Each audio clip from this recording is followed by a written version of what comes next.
دیکھ مساجد نوحاگن پرواز تو دونوں کی ہے اس ایک فضا میں، کرگس کا جہاں اور ہے شاہی کا جہاں اور، الفاظ و معانی میں تفاوت نہیں لیکن ملا کی اذاں اور ہے مجاہد کی اذاں اور۔ آج افسوس اور ظلم کی بات یہ ہے کہ 20 سے 25 سال پرانی مسجد، کوئی ہمیں کہانیاں نہ سنائی جائیں، 20 سے 25 سال پرانی مسجد، اس کو مسمار کیا گیا، اس کو شہید کیا گیا اس بہانے سے کہ این او سی نہیں ہے۔ ہاں صاحب، این او سی تو آپ کے بنی گالہ کا بھی نہیں ہے۔ میں اپنے دیوبندی، اپنے بریلوی بھائیوں سے یہ بات کا مطالبہ کرتا ہوں کہ آئیے سب مل کے اس مسجد گراؤ حکومت کے خلاف یکجا ہو جائیں۔ السلام علیکم۔ Ground reality with Sufyan Anjum second part of مندر ان اسلام آباد کا ایشو لے کے آپ کی خدمت میں حاضر ہے۔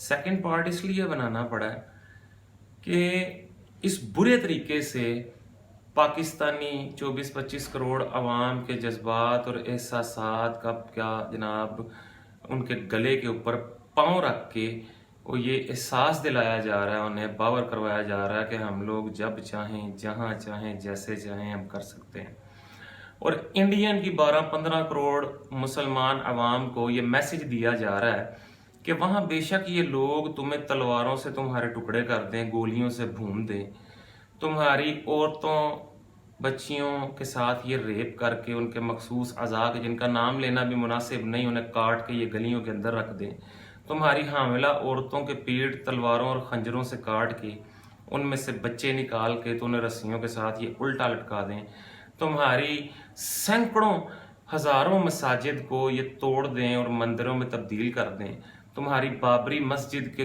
گنبد کے اوپر چڑھ کے میناروں کے اوپر چڑھ کے یہ ہندو جھنڈا لہرائیں اور کچھ ایسی حرکتیں کہ جو زبان پہ نہیں لائی جا سکتی وہ یہ سب کچھ کریں، قتل عام کریں، گجرات میں کریں، ان ساری چیزوں کی ہمیں کوئی پرواہ نہیں، کوئی احساس نہیں۔ چونکہ تم انڈین مسلم ہو، ہم پاکستانی مسلم ہیں، سو یہ بہت بڑا ڈیفرنس ہے۔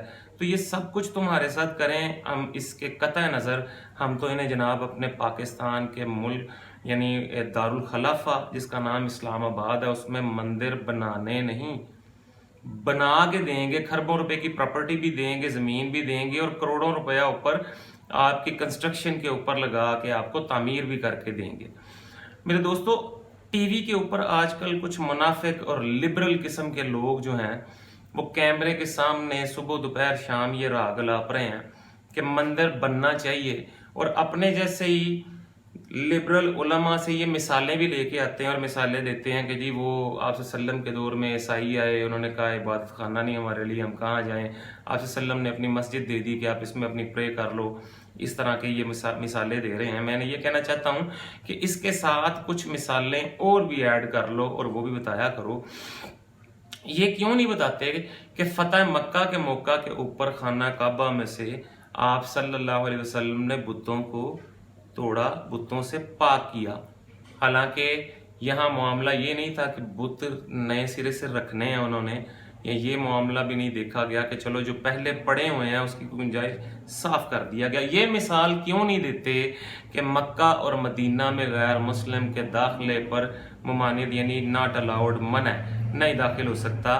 یہ مثال کیوں نہیں دیتے کہ حضرت عمر فاروق رضی اللہ عنہ جب بیت المقدس آزاد ہوا اور ایک فاتح کے طور پہ وہاں گئے تو وہاں کے لوگوں سے ایک ایگریمنٹ، ایک قانون پاس ہوا، وہ یعنی کچھ وہاں پہ چیزیں طے کی گئیں کہ تمہارے یہ نہیں کہا گیا کہ نئے چرچ بنیں گے یا اور نئے عبادت خانے تمہیں بنا کے دیں گے، بلکہ اس چیز پہ کمپرومائز کیا گیا کہ تمہارے جو بنے ہوئے ہیں عبادت خانے ان کو سیکیور کریں گے اور تم لوگوں کو مکمل آزادی ہوگی اپنے مذہب کے مطابق رسومات اور عبادات جو ہے وہ ان عبادت خانوں میں تم کر سکو۔ تمہارے مذہبی رہنما پیشوا ان لوگوں کو بالکل تنگ نہیں کیا جائے گا۔ تھوڑی دیر کے لیے شریعت کو سائڈ پہ رکھتے ہیں، ویسے بات کر لیتے ہیں شریعت کے بغیر بھی کہ آپ لوگوں کے اس مندر بنانے میں کیا آپ United States of America, Europe, India ان کو خوش کر لیں گے؟ کیونکہ دوسری طرف سے تو مودی کے بھنگڑے اور ان لوگوں کی دھمکیاں اور جناب یہ چیزیں جاری ہیں کہ ہم لوگ یعنی پاکستان کے اسلام آباد میں ہی مندر بنے گا، اور گانے گائے جا رہے ہیں. ایک گانے کے ذرا یہ 2 بول پہلے ذرا ملاحظہ فرما لیں، پھر بات کرتے ہیں. پاکستان پرستو تم رہو ذرا اوقات میں، پاکستان کے چمچوں تم رہو ذرا اوقات میں، بنے گا مودی راج میں مندر اسلام آباد میں. جی جناب، مودی راج میں ہی مندر اسلام آباد میں بن کے رہے گا، یہ ان کی دھمکیاں ہیں. کیا غیرت نام کی کسی چیز سے تم لوگ واقف نہیں ہو کہ بالکل بے غیرت ہو چکے ہو تم لوگ؟ غیرت بھی کوئی چیز ہے یار، کوئی شرم و حیا کرو کہ تم نے اگر خوشی کرنا ہے کسی اقلیت کو، کسی مائنورٹی کو، تو پاکستان کے 75 to 80% شراب کے لائسنس ہندوؤں کے پاس ہیں، اور اس شراب کا ٹیکس وصول کرتے ہو تم.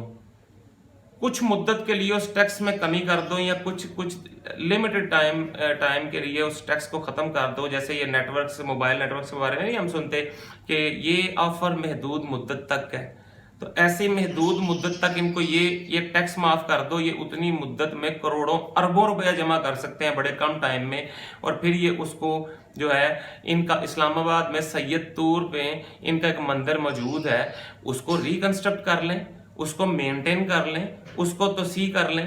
کہ یہی پروپیگنڈا اور یہی سازش کرنی تھی کہ یہ سارے خصوصاً پاکستان کی مسلمان عوام کو اور ساتھ تمام دنیا کے مسلمانوں کو یہ باور احساس کمتری میں مبتلا نہیں کرتی یہ چیز کہ ایک طرف تو رشوت نہ ملنے پر 25 سال پرانی مسجد کو تم منہدم کر دو، شہید کر دو، لال مسجد اور حفصہ والا معاملہ وہ سارا، اور دوسری طرف یہ تم مندر بنا کے دے رہے ہو اپنا پازیٹیو رخ سامنے رکھنے کے لیے. یہ جو لبرلز پورا دن صبح دوپہر شام ماڈرن کنٹریز، امریکہ، یورپ، برطانیہ، ان کی مثالیں دیتے تھکتے نہیں ہیں.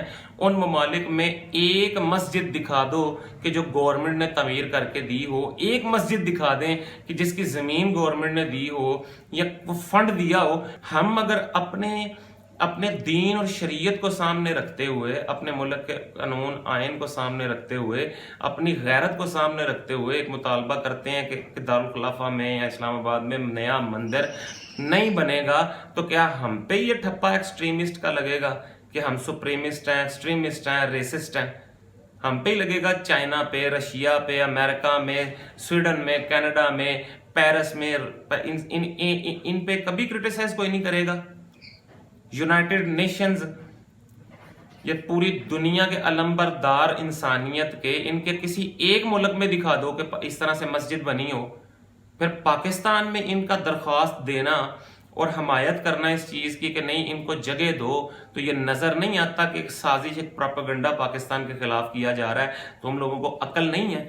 اور اس کے بعد میں یہ کہنا چاہوں گا کہ تمام علماء نے تمام مسالک کے علماء، بریلوی، اہل حدیث اور دیوبندی، سب نے اپنے احتجاج ریکارڈ کروائے. لیکن میں اس کے بعد علامہ احسان اللہ ظہیر صاحب جو ہیں، میں یقین کریں میں سلام کرتا ہوں انہیں کہ اللہ ان کی زندگی میں، عمر میں، ایمان میں برکتیں عطا فرمائے، کہ جس طرح سے انہوں نے بڑے مختصر الفاظ میں ایک جامع پیغام ریکارڈ کروا دیا کہ وسعت قلب میں قلبی ہونے کا، انہوں نے کھلے دل یعنی کھلے سینہ ہونے کا ثبوت دیتے ہوئے کہ وہ اپیل کر رہے ہیں کہ تمام بریلوی اور دیوبند حضرات سے بھی کہ اس چیز کے لیے کھڑے ہوں، کیونکہ وہ یہ چیز سمجھتے ہیں اور ہمیں سمجھ نہیں اس چیز کی کہ یہ معاملہ تیرا مسئلہ میرا مسئلہ وہ نہیں ہے. یہ معاملہ ہے آج میری کل تیری، آج تیری کل میری باری.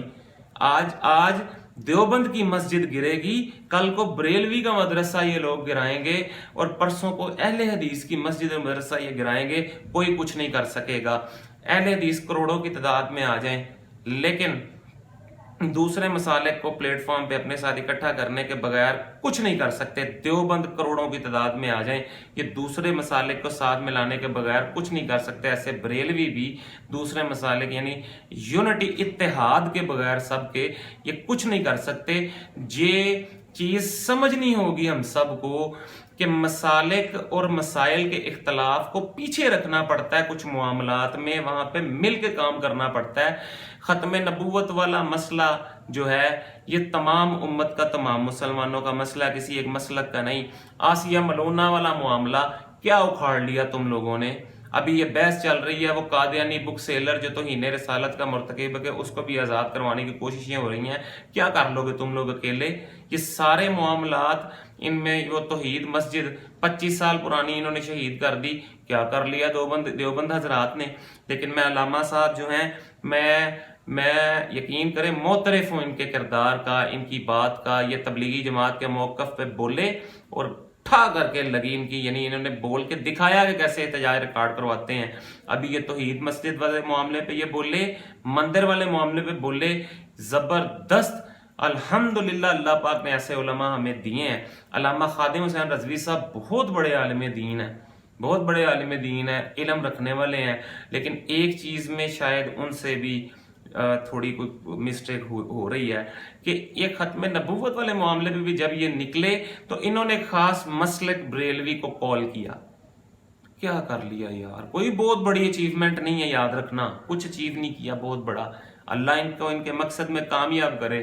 لیکن میں بات یہ سامنے لانا چاہتا ہوں، میرا پوائنٹ آف ویو یہ ہے کہ میں پے کلیئر کرنا چاہتا ہوں کہ یونٹی، اتحاد، ایک پلیٹ فارم پہ اکٹھے ہونا کچھ معاملات میں، یہ بھی انہی معاملات میں میں خدا کی قسم کھا کے کہتا ہوں کہ اگر مسلمان مسالک اور مسائل کا اختلاف اپنے مسلک پہ قائم رہو، کبھی نہیں چھوڑو، اپنے عقائد پہ پختہ رہو، کبھی نہیں چھوڑو، لیکن یہ پہچانو کہ وہ کون سے معاملات ہیں جن پہ اکٹھے ہو کے ہمیں چلنا ہے۔ بغض، نفرت، کینہ یہ پروپیگنڈا ہے، یہ ذہن سازی کی گئی ہے ہماری۔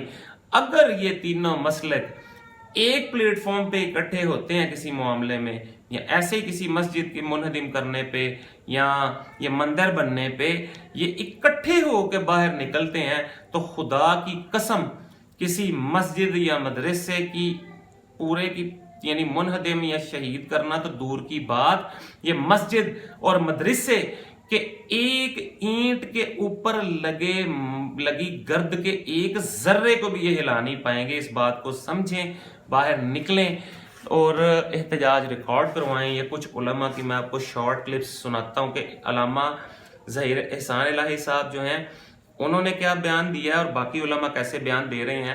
شاید کچھ لوگ کہیں کہ میں نے پچھلی ویڈیو میں ڈکلیئر کیا تھا میں دیوبند مسلک سے تعلق رکھتا ہوں، لیکن صحیح کو صحیح اور غلط کو غلط کہتا ہوں۔ بے شک دیوبند میرے اپنے ساتھی مجھے کہیں غلط کہیں، میں کہتا ہوں انہیں۔ اگر علامہ احسان الہی ظہیر صاحب بریلوی مسلک کے کسی معاملے کے اوپر اس طرح سے بولتے یا یہ بات کرتے، خدا کی قسم میں پھر بھی اپریشیٹ کرتا۔ تو ان کے تھوڑے کلپس یہ آپ کو میں سنواتا ہوں اور پھر انشاءاللہ اپنی ویڈیو کو ختم کریں گے۔ یہ مندر شروع ہوا ہے، مندر کل میں نے کہا یہ مندر، انہوں نے کہا جی آپ کو پتہ ہے یہ زمین نواز شریف نے دی تھی، نون لیگ نے دی تھی زمین، اس حکومت نے تو پیسے دیے، زمین تو انہوں نے دی تھی۔ یعنی کیا لاجک پیش کی، جس سے میں نے بات کی اس نے کیا لاجک پیش کی۔ میں نے کہا نواز شریف نے یا نون لیگ نے یہ زمین دی تھی تو وہ نون لیگ کی حکومت تھی جو تھی وہ نبی کی حکومت تھی۔ ریاست مدینہ تو یہ ہے، تم کہتے ہیں ہم نے ریاست مدینہ ہے، ہم نہیں بننے دیں گے مندر، یہ دی تھی زمین، انہوں نے کیسے کر دی زمین تمہاری۔ پاکستان مندروں کے لیے بھائی نہیں بنا، پاکستان ان باتوں کے لیے بنا ہے جو قومی اسمبلی کے سپیکر نے بات کی ہے، اللہ اس کو جزائے خیر دے۔ دیکھو نا ساڑی دشمنی بھی اللہ واسطے دے، دوستی بھی اللہ۔ جی جناب، یہ میں بات کہنا چاہتا ہوں، دیکھو ہم میں کوئی گستاخ نہیں، کوئی بھی گستاخ رسول نہیں، ان تینوں مسالک میں کوئی گستاخ صحابہ نہیں، اجماعی غلطیاں ہیں، مسائل میں اختلاف تھا ہے اور رہے گا شاید تا قیامت رہے۔ ان اختلافات اور مسائل پہ قائم رہو، اختلاف رکھیں ہم لوگ، لیکن نفرت اور بغض نہ رکھیں۔ جن معاملات پہ اکٹھے ہو کے باہر ہمیں نکلنا ہے، ہمیں ایک دوسرے کا ساتھ دینا ہے، ان معاملات پہ اکٹھے ہوں۔ اور آپ سے گزارش ہے، ویڈیو ٹھیک لگی تو اس کو لائک اور شیئر کر دیجئے گا، انشاءاللہ نیکسٹ ویڈیو کسی نئے ایشو کے ساتھ پھر ملاقات ہوگی. تب تک کے لیے ٹیک کیئر. اللہ نگہبان. اللہ حافظ. السلام علیکم.